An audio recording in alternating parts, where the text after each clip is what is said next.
Hello, Mom. I heard you were hospitalized for malnutrition. Weren't you eating properly? I've been sending you money, Raymond said. Yes, thank you for that. But, it's only 60 cents. The fee to transfer the money costs more than that, so don't worry about it. 60 cents? I thought I was sending you $100 a month. I am Caroline, and I'm turning 80 this year. I lost my husband 5 years ago and now live alone in a small, old apartment. Since I got married, I've been a full-time housewife, relying on my small pension and my husband's survivor benefits as my only income. Life is tough, so I try to save money however I can, especially on food and utilities. Today, it's been snowing lightly since morning, but I haven't turned on the heater to save electricity. Instead, I wear a thick jacket and layer warm pants inside the house to stay warm. My fingers are cracked and bleeding from washing with cold water, and my left hand is swollen with frostbite. While I was cleaning up after lunch, my daughter-in-law, Samantha, came to visit.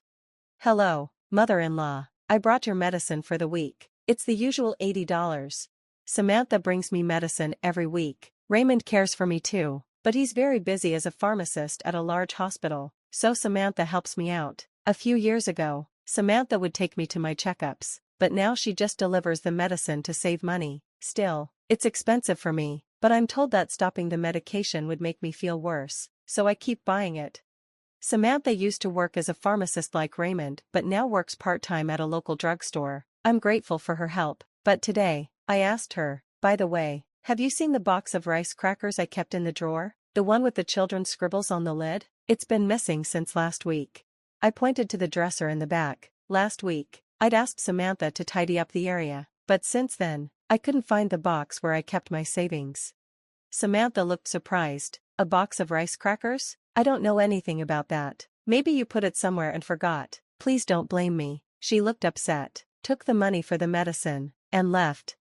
After putting away the medicine, I grabbed my cane and went to the post office. Since my husband passed away, my only income has been my pension. My son Raymond tries to help by sending me money each month, but when I checked my bank account, I saw just 60 cents deposited, barely enough to cover anything. Still, it's a kind gesture, even if it doesn't help much.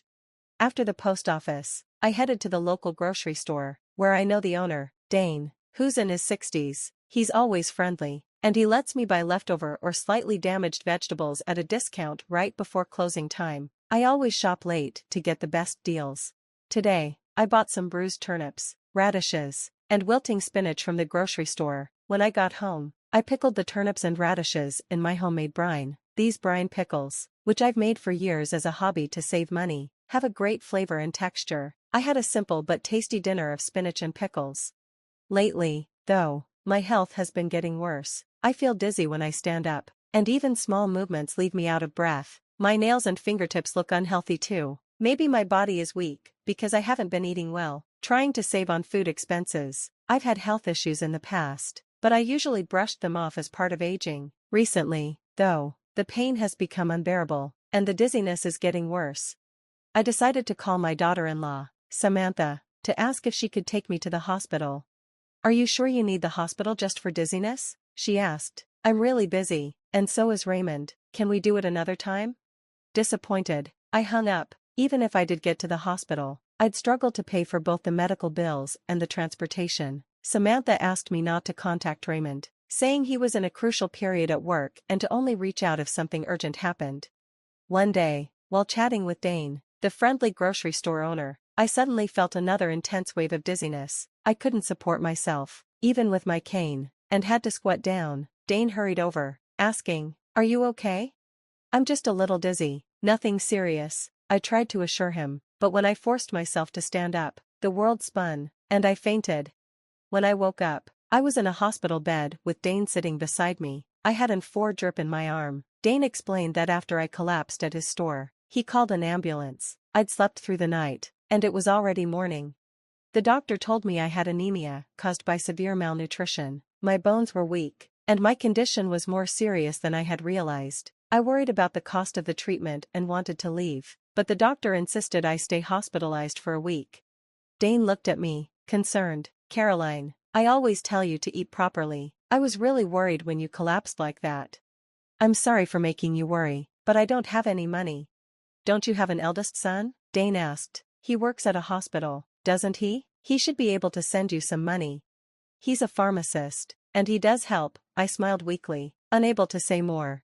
I receive a small monthly allowance from Raymond, but it's not enough to cover my living expenses. I also have to pay Samantha for my weekly medicine, and even my pension has been reduced. Dane suggested I should be getting more money, but I don't feel right asking for more, even from family. Now, I'm mostly worried about the cost of being in the hospital. There's no way I can afford these high medical bills with my limited income.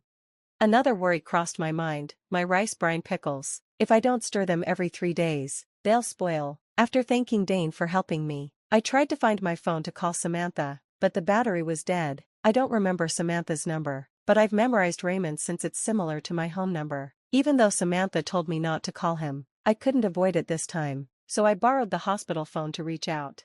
Hello? Oh, thank goodness. It's been a while since we spoke. Raymond, it's your mother, I said, feeling a bit guilty for interrupting him at work. Samantha usually discouraged me from calling Raymond, but I needed to hear his voice.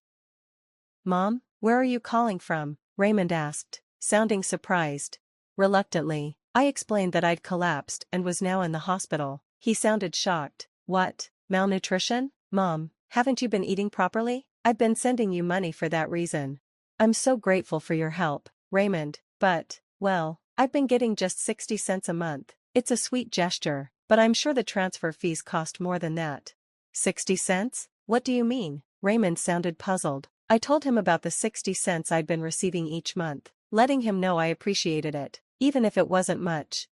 I thought I was sending more money than that, he said, his voice sounding strained. But wait, Mom, weren't you supposed to be going to the hospital each month? I thought you were getting your medicine. Hasn't the doctor been checking on you?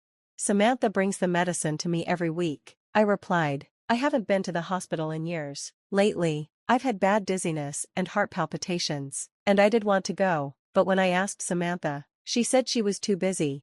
Just the medicine every week? Raymond, are you listening? I asked. He muttered something quietly, as if he was deeply worried about something.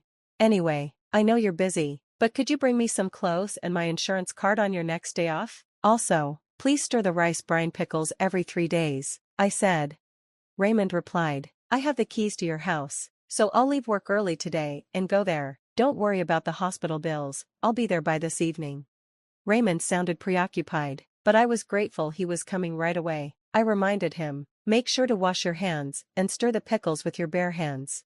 He showed up that afternoon, having left work early. As he organized the clothes and belongings he'd brought from the house, he asked me carefully about everything, the house, my health, the medicine, and Samantha. He also brought my bank book, and we checked it together. It showed a string of deposits of just 60 cents each month for the last 5 years. Raymond frowned at it intensely.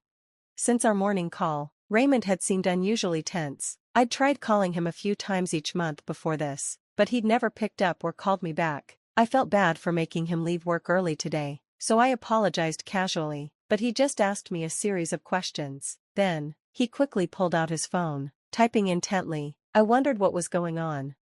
After sending a message to Samantha, he grabbed his backpack and told me he'd be back soon. Left alone, I felt an odd sense of worry, but I lay down to rest.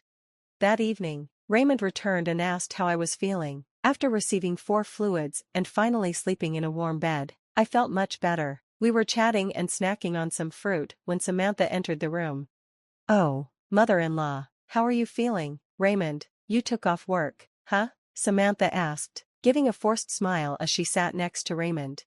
Raymond didn't respond. Instead, he looked down at my bank book, gripping it tightly. Before I could say anything, he spoke in a serious tone. Samantha, Mom's malnourished. Do you know why? Samantha fell silent, and a tense feeling filled the room. Raymond turned and looked directly at her. Mom has been broke for years, barely able to afford food. She's cut back on electricity and gas to survive. When I went to her place today, there wasn't even a heater, in the middle of winter. Wait, Raymond, calm down. We're in a hospital. This isn't Samantha's fault, there's just no money. I tried to calm him, hiding my swollen, frostbitten hands. Ignoring me, Raymond continued in an angry tone. I asked you to send Mom $1,100 every month, but she's only been getting 60 cents. Samantha, what's going on? He thrust the bank book toward her. The repeated deposits of 60 cents clear on every page. I don't remember ever receiving $1,100, I murmured in shock. It was always just 60 cents. Raymond looked at Samantha, who avoided his gaze, silent under his furious stare. That's not all, he continued. I give you $150 every week for Mom's medical expenses. You told me you were using any leftover money to buy her necessities, but there was nothing in her fridge, just withered vegetables. Be quiet. I gave her the medicine, Samantha said defensively. What kind of medicine? You can't just prescribe something without a doctor's order. You only bought basic vitamins and put them in a medicine-like bag, Raymond shouted. I felt anxious as I listened to their argument. Raymond continued. You needed money, so you even stole Mom's savings from her dresser. He pulled out a small, crushed box from his backpack, one I recognized as the rice cracker box I had been searching for. It had a drawing on it from when Raymond was a child. What? No way, I gasped. I didn't want to believe it, but Raymond had found it while searching through the trash. You really did it, didn't you? Faced with undeniable proof, Samantha went pale. So, what did you do with the $250,000 that was in this box? And what about the $1,100 you were supposed to send Mom every month? Where did all that money go? Stop nagging, there's no money left, Samantha yelled back, trembling. She knocked over her chair in frustration. It's your fault. You always ignored me and focused on your mother. Ben is way better than you. Ben? Who's Ben? Raymond asked, confused. He's the coolest host at the club. I've been supporting him, and soon he'll be #1. He's saving all the money I give him for our life together. Raymond and I stared at her, shocked. It seemed she had fallen for this man and was giving him money.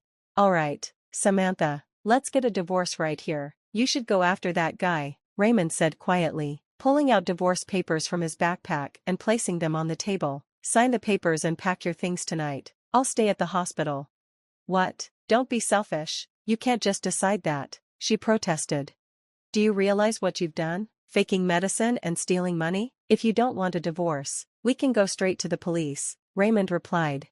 Samantha, once confident, now looked fearful under Raymond's gaze. She began making tearful excuses. I had no choice. My part-time job wasn't enough. I took a little from the money you sent and the medicine fees, but I know it was wrong. Besides, neither of you noticed for years, right? You both share some responsibility.